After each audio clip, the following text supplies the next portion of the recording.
গুঠিয়া মসজিদ, যার নাম শুনলে এখনও অনেকে বলে ইস যাওয়া হলো না। আপনিও কি সেই তালিকায় আছেন? আসসালামু আলাইকুম প্রিয় বন্ধুরা, কোনো একটা শীতের সকালে আমার সাথে যেটা ঘটেছে সেটাই আজকে তোমাদের সাথে শেয়ার করব।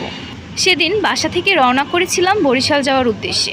আর প্রথমেই আমাদেরকে যেটা করতে হয়, আমাদের ছোট্ট একটা সন্ধ্যা নদী আছে, সেটা পাড়ি দিতে হয়। আর তারপরে এই যে একটা স্পট আসে, যেটার কথা না বললেই নয়, এখান থেকে হাঁটার সময় নিজেকে একটু সেলিব্রিটি মনে হয়, একটা সেলিব্রিটি ভাইব চলে আসে। কেন বললাম কথাটা আপনারা নিশ্চয়ই বুঝতে পারছেন। এবং যথারীতি কাউন্টার থেকে টিকিট কেটে উঠে পড়লাম বাসে।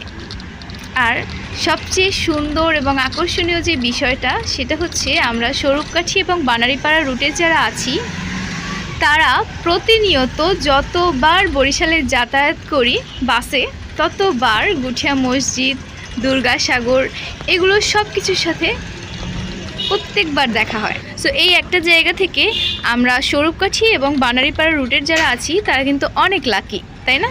সেদিন যখন এই রাস্তা থেকে যাচ্ছিলাম তখন মনে মনে এই বিষয়গুলো নিয়েই চিন্তা করতেছিলাম। আর এই যে কুয়াশা ঘেরা সকাল, এত সুন্দর একটা ওয়েদার, মানে জাস্ট কাশ্মীরি একটা ভাইব চলে আসছে। এরপরে দুর্গাসাগরের ভিডিওটা আর করা হলো না, কারণ আমি বাসের মধ্যে ঘুমাই গেছিলাম।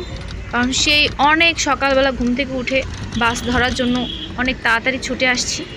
সো আজকের ভিডিওটা এই পর্যন্তই। সবাই ভালো থাকবেন, সুস্থ থাকবেন, অ্যান্ড অবশ্যই লাইক, কমেন্ট এবং সাবস্ক্রাইব করতে ভুলবেন না।